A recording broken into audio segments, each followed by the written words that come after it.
तन्नू सामान की लिस्ट बना देना, मैं ऑफिस से आते वक्त लेता आऊंगा, सुमित ने अपनी पत्नी से कहा। सुमित, अगर तुम कहो तो मैं मार्केट जाकर सामान ले लूंगी, तन्नू ने कहा। नहीं, तुम रहने दो, मैं कर लूंगा मैनेज। शाम को घर आकर सुमित ने तन्नू को सामान पकड़ाते हुए कहा, ये लो सामान, लिस्ट से मिलाकर देख लो, पूरा है ना। तन्नू ने सामान देखा तो लिस्ट से सिर्फ आधा ही सामान आया था। यह क्या सुमित, इस बार फिर तुमने आधा ही सामान लिया है? आधा नहीं, जरूरी सामान, बाकी बेकार की चीजें हटा दी मैंने। तुम्हें तो मैनेज करना नहीं आता, सुमित ने कहा। लेकिन सुमित, उसमें माँ जी और बच्चों की पसंद की चीजें भी थी। सुमित बोला, उनको जो भी चाहिए बोलो, सीधा मुझे आकर कहे। सुमित की कंजूसी से पूरा घर वाकिफ था, सब चुप ही रहते थे। सुमित सारे काम मार्केट के खुद ही करता, कपड़े से लेकर राशन तक सब अपनी पसंद का ही लेकर देता। लेकिन आज सामान में अपनी पसंद की चॉकलेट न देखकर 14 वर्षीय बेटे राजू ने कहा, माँ, पापा इस बार भी नहीं लाए मेरा सामान। पिछले 3 महीनों से कह रहा हूँ, लेकिन अब नहीं कहूँगा। अब तो आपसे भी कुछ नहीं कहूँगा, क्योंकि आप तो कुछ कह नहीं सकते। अब मैं भी बड़ा होकर कभी भी पापा की पसंद का कुछ नहीं करूँगा। तनु को बेटे की इस बात ने अंदर तक हिला दिया।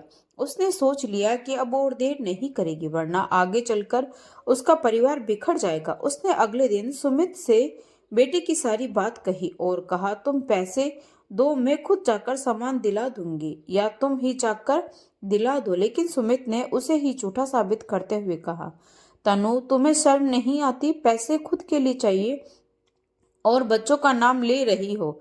दिन भर घर पर बैठी हो, सिर्फ फरमाइशें करती रहती हो। बाहर जाकर काम करना पड़ेगा तो पता चलेगा कि पैसे कहीं पेड़ पर नहीं उगते, मेहनत करने से आते हैं। आज तनु का सब्र का बांध टूट गया। उसने कहा, सुमित, मैं यह घर छोड़कर जा रही हूँ, क्योंकि मैं नौकरानी बनकर और नहीं रह सकती। जिस घर में अपनी पसंद का खाना और कपड़ा भी नसीब ना हो, वहां पर रहकर क्या फायदा। अगर तुमको मुझ पर विश्वास ही नहीं तो कोई मतलब नहीं बनता मेरा यहाँ रहने का। जब तुम्हें सब कुछ खुद ही करना है तो घर के बाकी बचे काम भी सब तुम खुद ही करो। तुम्हें यह लगता है कि मैं दिन भर घर में बैठी रहती हूँ, तुम्हारे पैसे लुटाती हूँ, पैसों के लिए झूठ बोलती हूँ। तुम्हारे हिसाब से घर में कोई काम नहीं, मैं पैसों का महत्व नहीं समझती। तो ठीक है, अब आज से, बल्कि अभी से अपना घर, अपने बच्चे और अपनी माँ को तुम ही संभालो। अब मैं तभी लौटकर इस घर में आऊंगी जब तुम मुझे पूर्ण गृहिणी के अधिकार प्राप्त होंगे। सुमित को तनु की यह बातें सिर्फ ड्रामा लगी और वह कुछ नहीं बोला और ऑफिस चला गया। शाम को जब सुमित ऑफिस से लौटा तो पूरा घर अस्त व्यस्त था। उसे उम्मीद भी नहीं थी कि तनु सच में ऐसा कदम उठाएगी। गुस्से में उसने भी तनु को फोन नहीं किया और मन ही मन बुदबुदाया, तुम्हें क्या लगता है कि तुम्हारे बिना मेरा कोई काम नहीं चलेगा? मैं सब मैनेज कर लूंगा। उस दिन सुमित ने खुद घर के सारे काम किए, क्योंकि दोनों बेटों को कुछ आता नहीं था और माँ से कुछ भी हो नहीं पाता था। अगले दिन रविवार था। उसने अपने दोस्तों से बात करके एक काम वाली की व्यवस्था की, लेकिन उसने भी सुमित की शर्तों पर काम करने से मना कर दिया। फिर उसने दूसरी काम वाली बाई ढूंढी। पहले ही दिन उसके हाथ का खाना खाते ही माँ ने सुमित से कहा, बेटा, इसमें तो तेल ज्यादा है और स्वाद भी नहीं है। सुमित ने गुस्से से देखा तो सब बिना खाए ही उठकर चुपचाप चले गए। सुमित ने जैसे ही खाना चखा उसे लगा उल्टी हो जाएगी। उसने भी खाना छोड़ दिया। शाम को सुमित ने जब बाई से कहा, आज खाना थोड़ा ठीक नहीं बना था, तो बाई ने कहा, साहब, एक बात साफ साफ सुन लो, काम जमता है तो बोलो, वरना दूसरी बाई ढूंढ लो। इतना सुन के मैं काम नहीं करने वाली, मुझे और भी बहुत काम है। काम वाली बाई का जवाब सुनकर सुमित शांत हो गया। काम वाली ने उसके लाए हुए सामान को 1 सप्ताह में ही खत्म कर दिया और सुमित से कहा, साहब, सामान लाओगे तो ही कल किचन में खाना बन पाएगा, पूरा राशन खाली है। सुमित ने अपना हाथ सिर पर रखते हुए कहा, क्या इतनी जल्दी? साहब, मैंने तो माँ जी को बताया था। अब माँ जी की गलती कि उन्होंने आपको नहीं बोला, और इतना थोड़ा थोड़ा सामान में मैं मेरे से काम नहीं होता। सुमित ने काम वाली बाई को 1 सप्ताह के पैसे पकड़ाए और कहा, सुनो, कल से मत आना। जैसे तैसे 1 सप्ताह बीता।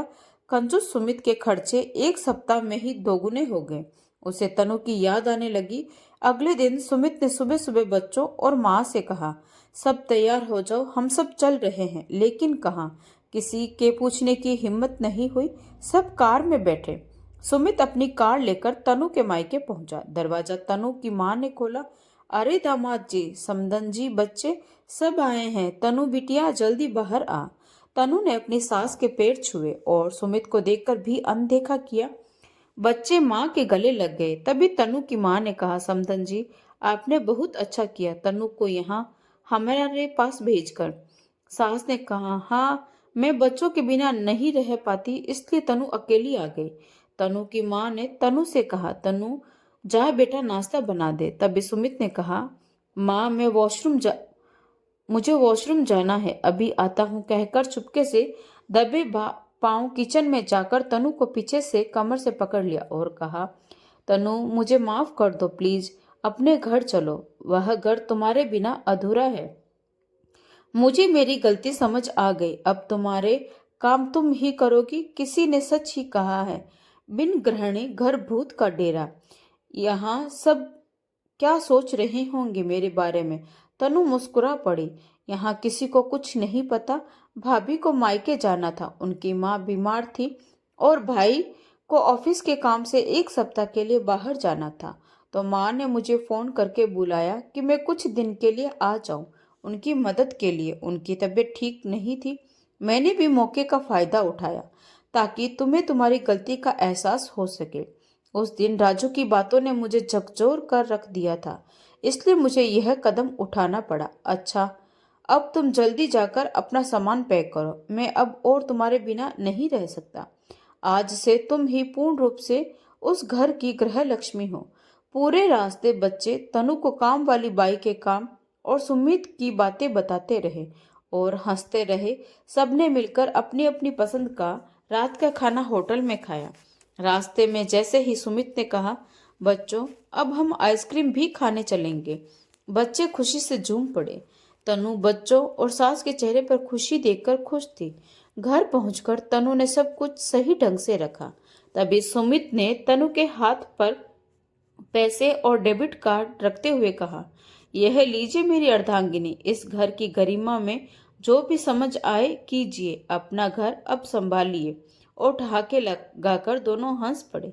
दोस्तों, आशा करती हूँ आपको यह कहानी पसंद आई है। अगर कहानी अच्छी लगी हो तो प्लीज़ लाइक, शेयर और सब्सक्राइब जरूर करें। तो मिलते हैं एक नई कहानी के साथ। धन्यवाद।